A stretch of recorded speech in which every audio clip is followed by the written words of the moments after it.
வணக்கம். நீங்கள் இணைந்திருப்பது தடம் நியூஸின் காலை நேர செய்திகளுடன். விரிவான செய்திகளுக்கு செல்லும் முன் முதலில் தலைப்புச் செய்திகள். பலத்த மின்னலுடன் கூடிய கனமழை, மக்களுக்கு வெளியான எச்சரிக்கை. லஞ்சம் பெற்ற போலீஸ் அதிகாரிகள் 2 கைது. பாடசாலை மாணவனை தாக்கிய அதிபருக்கு விளக்கமறியல். தலதா மாளிகையின் கண்காட்சி தொடர்பில் முக்கிய அறிவிப்பு.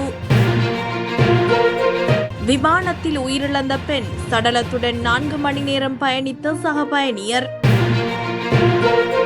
சட்டவிரோத மருந்து மாத்திரைகளுடன் 1 கைது. பறிமுதல் செய்யப்பட்ட இலங்கை பெண்ணின் தாலி மீள ஒப்படைப்பு. தொடர்பான விரிவான செய்திகள். எதிர்வரும் ஏப்ரல் மாதம் 18ஆம் திகதி தொடக்கம் 28ஆம் திகதி வரை தலதா கண்காட்சியை நடத்துவதற்கு தீர்மானம் எடுக்கப்பட்டுள்ளது. புத்தாண்டின் பின்னர் பொதுமக்களுக்காக விசேட தலதா கண்காட்சி ஒன்றை ஏற்பாடு செய்ய நடவடிக்கை எடுப்பதாக கடந்த சில நாட்களுக்கு முன்னர் ஜனாதிபதி அனுரகுமார திசாநாயக்க உறுதியளித்திருந்த நிலையில் இவ்வறிவிப்பு வெளியாகியுள்ளமை குறிப்பிடத்தக்கது. விமானத்தில் உயிரிழந்த பெண்ணின் சடலத்தை இருக்கையில் அமர வைத்து எடுத்து வந்த கத்தார் ஏர்வேஸ் நிறுவனம் மீது பயணியர் புகார் கூறிய நிலையில் இழப்பீடு வழங்குவதாக விமான நிறுவனம் தெரிவித்தது. பசிபிக் தீவு நாடான ஆஸ்திரேலியாவின் மெல்போர்ன் நகரில் இருந்து மேற்காசிய நாடான கத்தார் தலைநகர் தோஹாவுக்கு கத்தார் ஏர்வேஸ் விமானம் சமீபத்தில் புறப்பட்டது. விமானம் புறப்பட்ட சில மணி நேரத்தில் கழிவறைக்கு சென்ற பெண்ணொருவர் திடீரென மயங்கி விழுந்து உயிரிழந்தார். இதையடுத்து விமானத்தை வழியில் எங்கும் தரையிறக்காமலேயே பெண் சடலத்துடன் தோஹா வரையிலும் அந்த விமானம் இயக்கப்பட்டது. இதனால் அந்த சடலம் இருந்த இருக்கையில் அருகிலேயே இருந்த மைக்கேல் ரிங், ஜெனிஃபர் காலின் தம்பதியினர் கடும் மன உளைச்சலுக்கு ஆளாகினர். இத்தாலியைச் சேர்ந்த அவர்கள் கூறியதாவது: விமானம் தரையிறங்குவதற்கு 4 மணி நேரத்திற்கு முன் அந்த பெண் உயிரிழந்தார். உடனே முழுவதும் போர்வையால் சுற்றி அந்த பெண்ணின் உடலை எங்கள் இருக்கையின் அருகே விமான பணியாளர்கள் அமர வைத்தனர். முதலில் எங்களுக்கு ஒன்றுமே புரியவில்லை. நிலைமையை உணர்ந்த போது கடும் அதிர்ச்சியும் கோபமும் ஏற்பட்டது. காலியாக இருந்த வேறு இருக்கைக்கும் எங்களை மாற்ற அனுமதிக்கவில்லை. அந்த பெண் பயணியின் மரணம் மற்றும் அது தொடர்பான நிகழ்வுகளில் விமான நிறுவனத்தின் நிலைமை எங்களுக்கு புரிகிறது. அதே நேரத்தில் விமானத்தில் இருந்த மற்ற பயணியர் மனநிலையையும் பரிசீலித்திருக்க வேண்டும். விமானம் தரையிறங்கியதும் பயணியர் வெளியேறிய பின் சடலத்தை இறக்குவர் என நினைத்தோம். ஆனால் பயணியரும் யாரும் இறங்க வேண்டாம் என விமான ஊழியர்கள் கேட்டுக்கொண்டனர். போலீசாரும் மருத்துவ ஊழியர்களும் விமானத்திற்குள் வந்து அப்பெண்ணின் சடலத்தை இறக்கும் வரை நாங்கள் இருக்கையிலேயே அமர வைக்கப்பட்டோம். இவ்வாறு அவர்கள் தெரிவித்தனர். பயணியர் விமானத்தில் இதுபோன்று எதிர்பாராத விதமாக பயணியர் உயிரிழப்பது துரதிர்ஷ்டவசமானது. அத்தகைய சூழ்நிலையை கையாளுவதற்கு எங்களின் பணியாளர்கள் மிகுந்த பயிற்சி பெற்றுள்ளனர்.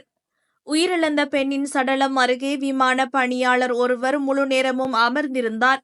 இந்த சம்பவத்தால் மற்ற பயணியருக்கு மன அழுத்தமோ அசௌகரியமோ நேரிட்டிருந்தால் மன்னிப்பு கேட்கிறோம்.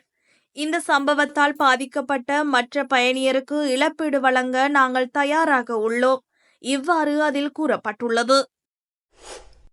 இலங்கை பெண் ஒருவரிடம் தாலிக்கொடியை பறிமுதல் செய்த சென்னை விமான நிலைய சுங்கத்துறை அதிகாரிகள் நீதிமன்ற உத்தரவிற்கு அமைய அப்பெண்ணிடம் தாலியை மீள ஒப்படைத்துள்ளனர்.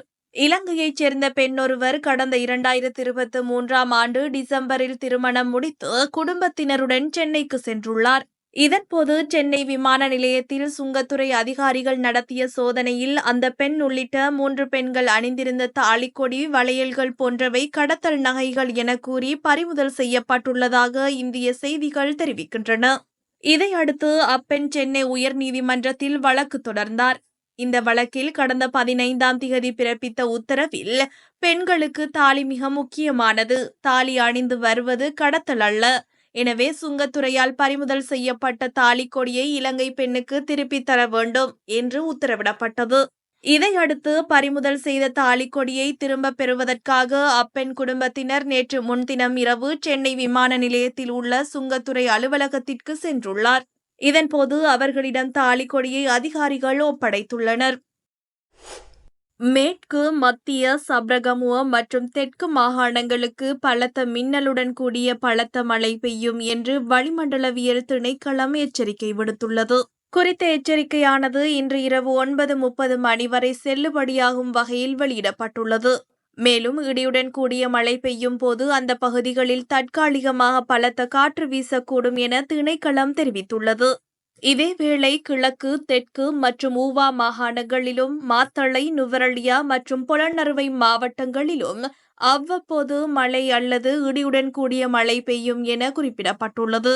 அத்தோடு வடக்கு மாகாணம் மற்றும் அனுராதபுரம் மாவட்டத்தில் சில இடங்களில் மழை பெய்யக்கூடும்.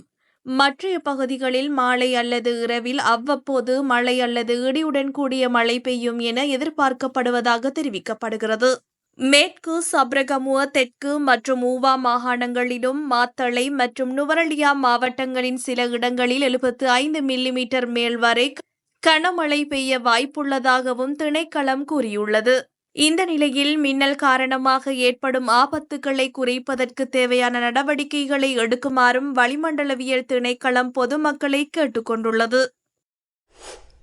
பாடசாலை மாணவனை தாக்கி அவரது காது ஒன்றை காயப்படுத்திய சம்பவம் தொடர்பில் கைது செய்யப்பட்ட பாடசாலை அதிபரை எதிர்வரும் 11ஆம் திகதி வரை விளக்கமறியலில் வைக்க நீதிமன்றம் உத்தரவிட்டுள்ளது.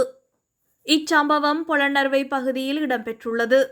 தான் கல்வி கற்கும் பாடசாலையின் அதிபர் பாடசாலை நேரத்தில் தன்னை தாக்கி சித்திரவதை செய்ததாக கூறி 17 வயது மாணவனால் முறைப்பாடு அளிக்கப்பட்டதை தொடர்ந்து அப்பாடசாலையின் அதிபர் கைது செய்யப்பட்டார். அதேவேளை சந்தேகத்திற்குரிய அதிபர் தலைமுடி வெட்டப்படவில்லை எனவும் கருப்பு நிற காலுறை அணிந்து பாடசாலைக்கு வந்ததாகவும் கூறி குறித்த மாணவனை தாக்கியதாகவும் காவல்துறையினர் நீதிமன்றத்தில் தெரிவித்தனர். நீர்கொழும்பு போலீஸ் பிரிவிற்குட்பட்ட கொப்பரா சந்தி பகுதியில் சட்டவிரோத மருந்து மாத்திரைகளை வேனில் ஏற்றிச் சென்ற சந்தேக நபர் ஒருவர் போலீசாரால் கைது செய்யப்பட்டுள்ளார். கொழும்பு குற்றத்தடுப்பு பிரிவின் அதிகாரிகள் குழுவினால் மேற்கொள்ளப்பட்ட சுற்றி வளைப்பின் போதே இவர் சனிக்கிழமை கைது செய்யப்பட்டுள்ளார். கைது செய்யப்பட்ட சந்தேக நபர் மன்னார் பகுதியைச் சேர்ந்த 30 வயதுடையவராவார். சந்தேக நபரிடமிருந்து 5 லட்சம் சட்டவிரோத மருந்து மாத்திரைகள் போலீசாரால் கைப்பற்றப்பட்டது. இது தொடர்பான மேலதிக விசாரணைகளை கொழும்பு குற்றத்தடுப்பு பிரிவினர் மேற்கொண்டு வருகின்றனர். லஞ்சம் கோரியமை அதற்கு உடந்தையாக இருந்த குற்றச்சாட்டின் கீழ் லஞ்சம் வாங்கிய உப போலீஸ் பரிசோதகர் மற்றும் போலீஸ் கான்ஸ்டபிள் கைது செய்யப்பட்டுள்ளனர். கல்நெவ பிரதேசத்தில் பழைய இரும்பு பொருட்களை விற்பனை செய்யும் வியாபாரி ஒருவரிடமிருந்து 30,000 ரூபாய் லஞ்சம் பெற முயன்ற போது லஞ்சம் மற்றும் ஊழல் விசாரணை ஆணைக்குழுவின் அதிகாரிகளால் நேற்று இவர்கள் கைது செய்யப்பட்டுள்ளனர். கல்நெவ நகரில் புல்வெட்டும் இயந்திரத்தை பழைய இரும்பு பொருட்களை விற்பனை செய்யும் வியாபாரிக்கு விற்பனை செய்வது தொடர்பில் வியாபாரியிடம் இருந்து 30,000 ரூபாய் பெற முயன்ற போது லஞ்ச ஊழல் விசாரணை ஆணைக்குழு அதிகாரிகளால் 2 போலீஸ் அதிகாரிகளும் கைது செய்யப்பட்டுள்ளனர். பலத்த மின்னலுடன் கூடிய கனமழை, மக்களுக்கு வெளியான எச்சரிக்கை. லஞ்சம் பெற்ற போலீஸ் அதிகாரிகள் 2 கைது. பாடசாலை மாணவனை தாக்கிய அதிபருக்கு விளக்கமறியல். தலதா மாளிகையின் கண்காட்சி தொடர்பில் முக்கிய அறிவிப்பு. விமானத்தில் உயிரிழந்த பெண், சடலத்துடன் 4 மணி நேரம் பயணித்த சக பயணியர். சட்டவிரோத மருந்து மாத்திரைகளுடன் ஒருவர் கைது. பறிமுதல் செய்யப்பட்ட இலங்கை பெண்ணின் தாலி மீள ஒப்படைப்பு. இதுபோன்ற செய்திகளை தெரிந்து கொள்ள தடம் நியூஸ் சேனலை சப்ஸ்கிரைப் செய்து அருகிலுள்ள பெல் பட்டனை கிளிக் செய்யுங்கள். மேலும் இது போன்ற செய்திகளை உடனுக்குடன் தெரிந்து கொள்ள தடம் fm.com என்ற இணையதளத்தின் வாயிலாகவும் எங்களுடன் இணைந்து கொள்ளுங்கள்.